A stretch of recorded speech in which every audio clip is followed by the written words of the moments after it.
Oi gente, tudo bem? Eu sou a professora Emily de História e hoje a nossa aula é sobre a União Ibérica. O que é a União Ibérica? União Ibérica é quando o rei da Espanha se tornou também rei de Portugal, por isso união de duas coroas se tornarem uma só. E Ibérica porque os dois países se encontram na Península Ibérica. Esse período de União Ibérica vai durar mais ou menos de 1580 a 1640. E como que isso vai acontecer? Prof, como que o Felipe II, rei da Espanha, vai se tornar também rei de Portugal? Nessa época, então, antes de 1580, o que vigorava nesses países era o absolutismo, o mercantilismo, e alguns ideais desses dois sistemas eram, por exemplo, a conquista de territórios, o espaço vital, balanço comercial favorável, etc. Então, por isso, os reis se envolviam em muitas guerras, e esses reis, inclusive, iam para as guerras pessoalmente. É o caso do Dom Sebastião, que era o rei de Portugal.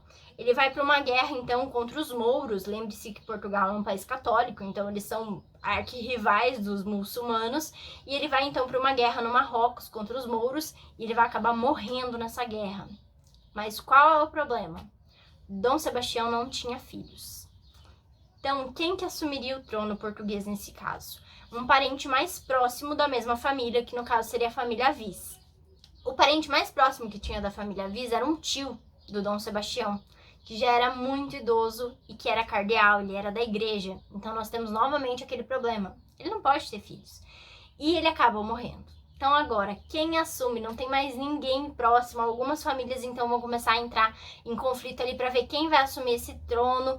E aí que o Felipe II, que já é rei da Espanha, que é da família Habsburgo, que é a família da Áustria, que é uma família, vamos dizer assim, alemã, e que era muito famosa, tinha muito poder nessa época, ele vai começar a fazer um acordo com a nobreza portuguesa. Por quê? A nobreza era, vamos dizer assim, o alicerce do rei. Então, se a nobreza estivesse satisfeita, o rei conseguia vigorar.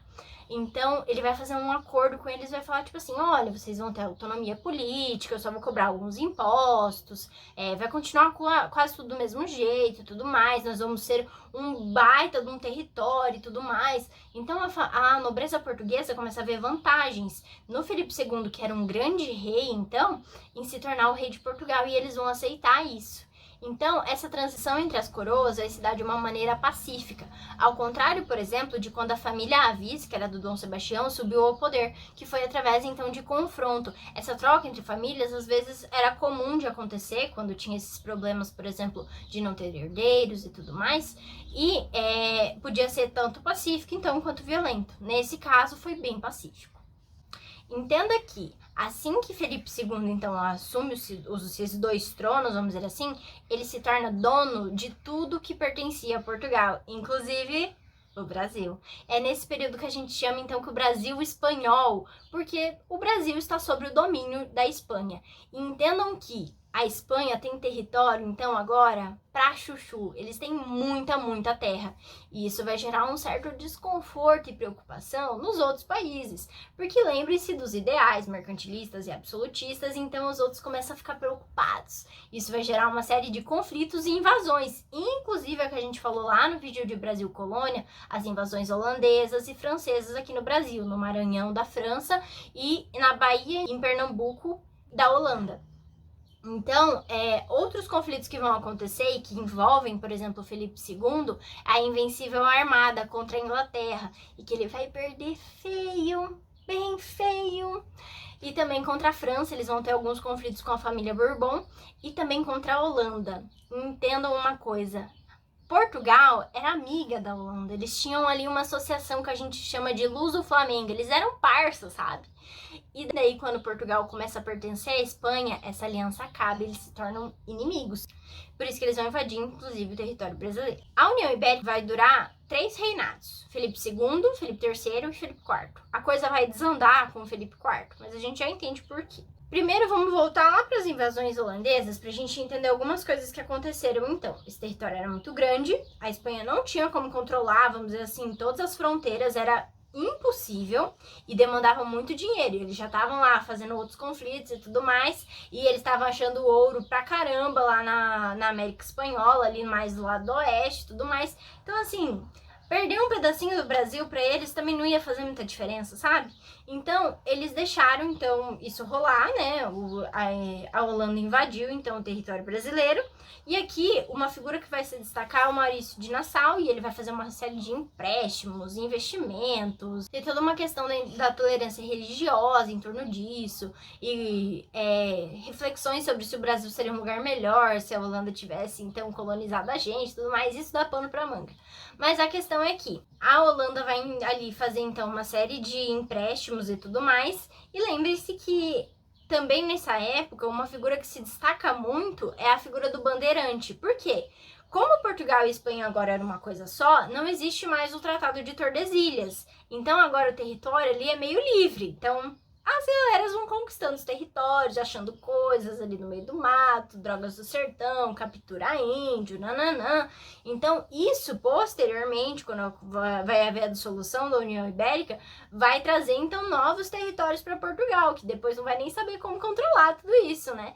Mas essa figura do bandeirante então vai se destacar muito então para essa expansão territorial do Brasil. Enfim, só que o que acontece é que quando Felipe IV entra no poder, ele vai começar a ter um monte de gastos e tem toda aquela questão dos conflitos que geraram muitos gastos, e ele vai ter que pagar tudo isso, e daí ele vai começar a aumentar impostos. E o povo português, que no caso tem que pagar os impostos, fica um pouco bravo, assim. A nobreza portuguesa já tá se sentindo desconfortável com tudo isso acontecendo. Eles vão começar a meio que negar as ordens, então, do Felipe IV. E daí que ele vai pensar assim, poxa, se eu trocar todos esses portugueses aí que estão no comando de Portugal por espanhóis, eu não vou ter esse problema, porque eles vão ter os mesmos interesses que eu, não vai ter conflito nenhum. E daí que tá um problema. Porque a nobreza portuguesa não vai querer ser substituída assim. E eles vão entrar então em um conflito que vai durar 28 anos, até que finalmente em 1640 eles vão conseguir então retomar o trono português, que é o que a gente chama de restauração portuguesa. Quem vai subir ao trono então é Dom João IV, que é da família Bragança, que é aquela mesma família que vem para o Brasil em 1808, sabe? Então é a família Bragança que vai subir ao trono, e é inclusive com ela que vai terminar o período de monarquia e absolutismo de Portugal. E entendam que mesmo que tenha todo esse conflito ali entre Portugal e Espanha, essas relações entre as famílias depois vão se apaziguar um pouco. Tanto que a princesa Leopoldina, que é a que casa com Dom Pedro, ela é da família Habsburgo, que era da mesma família da Espanha. Então, essas trocas e casamentos e coisas assim era muito comum de acontecer. Só que pensem em uma coisa.